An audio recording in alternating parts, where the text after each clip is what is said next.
Hi all, it's Ray with the education team for Swirly Doo's Kit Club, and today I'm going to share with you how I made the background of this tag. It's a Shabby Chic tag. I got the idea from Tim Holtz. I was perusing one of his books and I saw this Shabby Chic technique, and he used some clear embossing powder, but I used some color. You can see mine is blue, so I'm going to show you how I did that. So to get started, I'm using one of the Ranger Manila size 8 tags.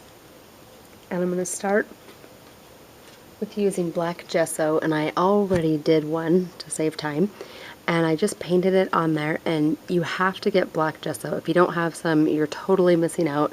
It is the must-have right now. I am just so in love with it. It's so opaque and it's very matte, and it just beats the pants off of any acrylic black paint. You got to get some. So what I did after this dried was I used a stamp. We got this stamp set, I think, in the January kit. Maybe it was in the embellishment add-on. I'm going to be using this one right here. So I'm going to stamp it with some embossing ink pad, the clear. I'm going to put it on the corners.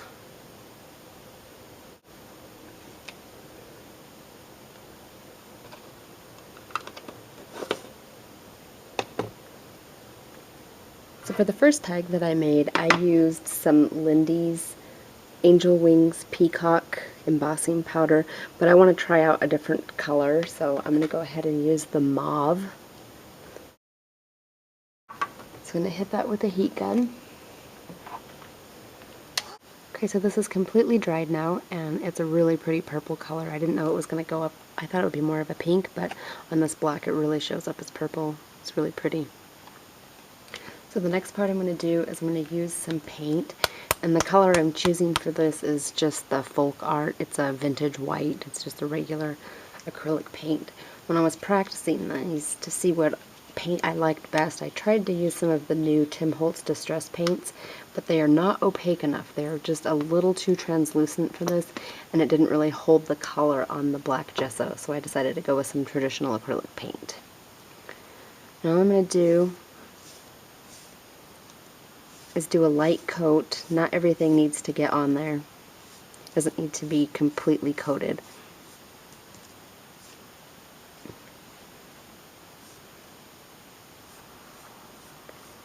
I'm going to let that dry for just a couple of minutes, and when it starts to get more tacky, I'm going to wipe it off with a baby wipe. And at first I'm just going to go lightly because I'm not quite sure how wet it is still. So I'm just going to go lightly, making sure I expose the embossing. And it is pretty dry. And you do want it to be somewhat dry because it gives you that definition around the embossing part.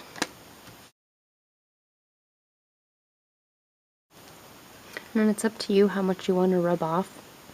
And I just love this technique. I just think the possibilities are endless depending on what kind of embossing powder you use, what colors. If you wanted to use clear, you could even paint it a different background. It doesn't even necessarily have to be black. The possibilities are endless. It's so awesome. So that is the background of the tag, and I'll just explain to you a couple of things that I did with this. I used this frame here that we got in a past kit. They're the Kaisercraft wood frames. I colored it. I painted it with some of the Silks Glaze and the Honey Amber that we got in this last month's kit. And I also painted these words that we got in a previous kit too. Usually everything I put on here is from previous kits. I colored those. It's really nice. They were white.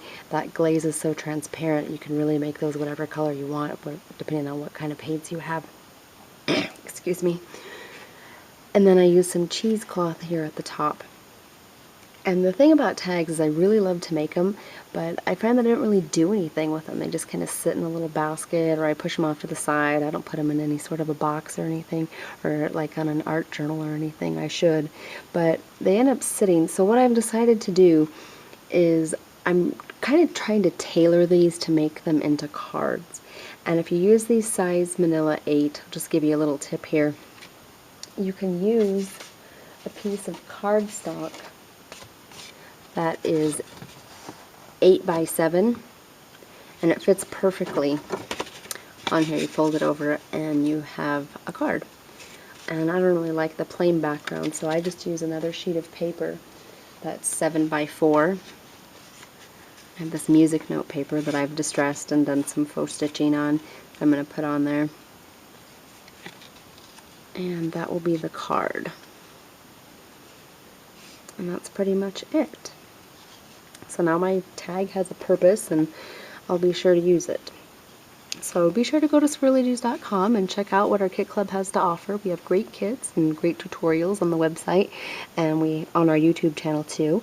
And we have an amazing online community where we're just a bunch of ladies that chat and have a lot of fun and talk about scrapbooking too, amongst other things. So come check us out if you don't already subscribe, and thanks for watching.